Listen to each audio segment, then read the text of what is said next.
Aye, come on in. I see you're staring at my missing leg. Well, it's a long story, and I ain't got no ale. But it all started when I found my way to an illithid cattle farm, and I was the sow. I stole a ship and saved 3 dozen there. That's where I found me the best crew in all of wild space. But this leg, he taps on an ivory peg. Well, it happened when I catapulted myself from a heavy catapult onto a ship to another, blacked out and awoke, stuck in a high rigging of an enemy ship, with a battle raging underneath me. We won victory that night, and I, only with one good leg, retired on the next stop, here on the Rock of Bral. This here, Radiant Dragon Tooth, he said, tapping his peg leg with a set of keys, is my retirement present. Here, let me show you the wares. Cap'n Gyudd runs a shop on the west side of the rock. If you look beyond the myriad of trinkets for the wish-I-weres, you will find everything you need for your spelljamming voyage that is not magical.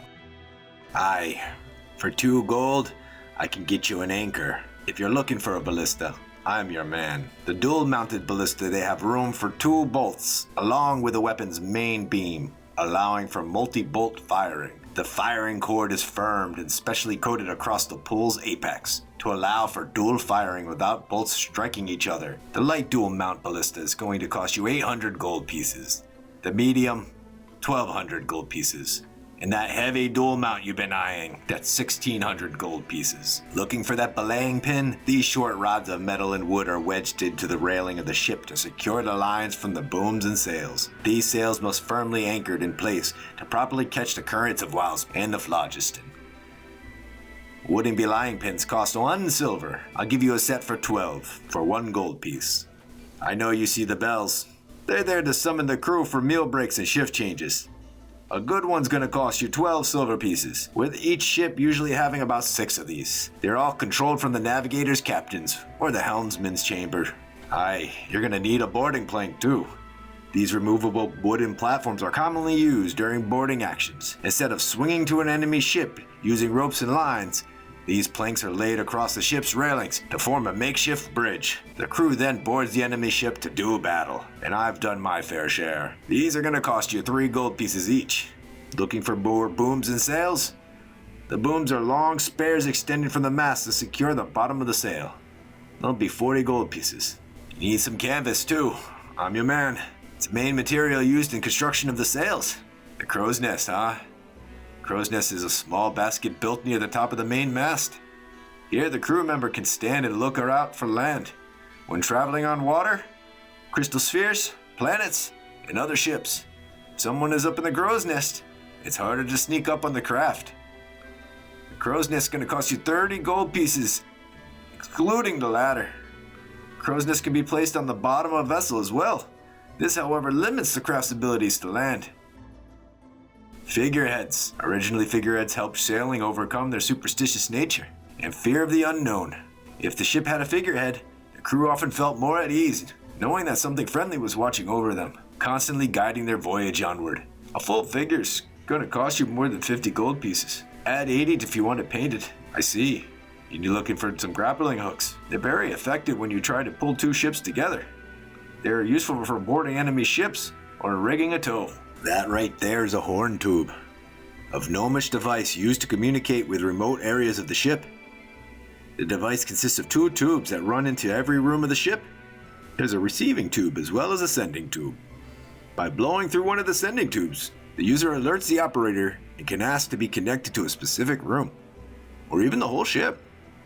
The operator connects the 2 tubes together, and the 2 distant room occupants can communicate with each other.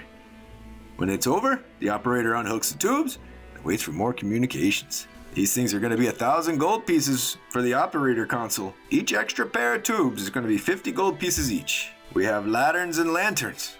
Those lanterns will generally hold a flammable substance such as oil to provide a controlled burning that results in light, occasionally warmth.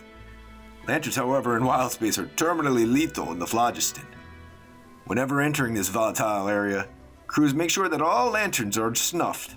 There are 3 basic types of lantern. The large signal beacon, that costs 150 gold pieces.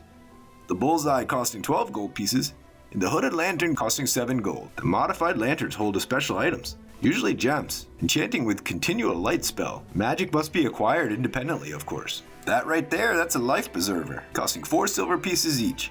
Life preservers are round flotational devices used to rescue a comrade who has fallen overboard. The basic cost of an item does not include the rope, which must be attached before the preserver can be used. In wild space, the preserver is thrown out into the gravitational plane of the ship, where it falls up or down across the gravitational plane until it's caught by the crew member who has fallen overboard, or comes to rest on the plane. The rescued person can be pulled toward the ship, where he can grab the netting, a ladder, or some other support. Ah, you're looking at my peg leg. Now, it's just a novelty item, more than anything else. But I could design one for any lost leg. Different sizes are available, but they generally cost the same, depending on the manufacturing material used. Save some of your money, because you're going to need some rope. Thin one is going to be 8 gold pieces. That's for 50 feet. 15 gold pieces if you want the 100 feet. The medium size, that's 15 gold pieces for 50 feet, and 30 gold pieces for the 100 foot. And if you want our thickest, that's 30 gold pieces, and 60 gold pieces for the 100 foot length. Save some money, because you're going to need a sextant. Nautical sextants are useless on a spelljamming ship. Sextants are usually made of brass or copper. The standard one sells for about 20 gold pieces. Over here is one for spelljamming. A special navigational instrument that is used to measure the altitudes.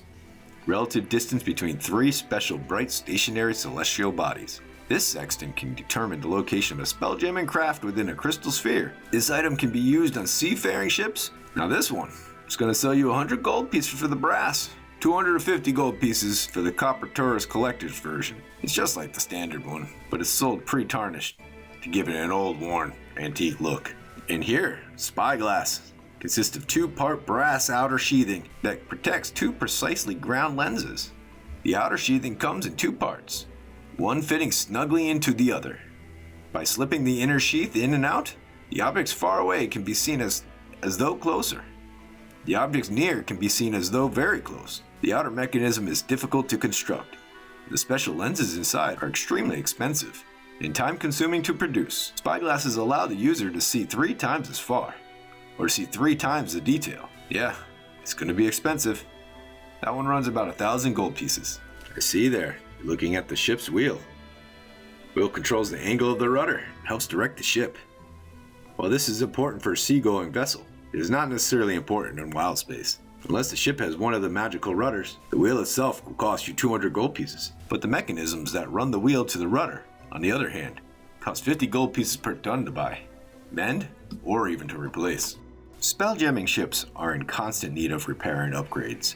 And there is something fun about having a group decide on what to buy with a hoard of cash that they got from their last encounter. And Cap'n Gyudd's spacefaring gear is a perfect place for them to peruse and to find that non-magical upgrade to their home/ship. Please like and subscribe for more videos. Thank you.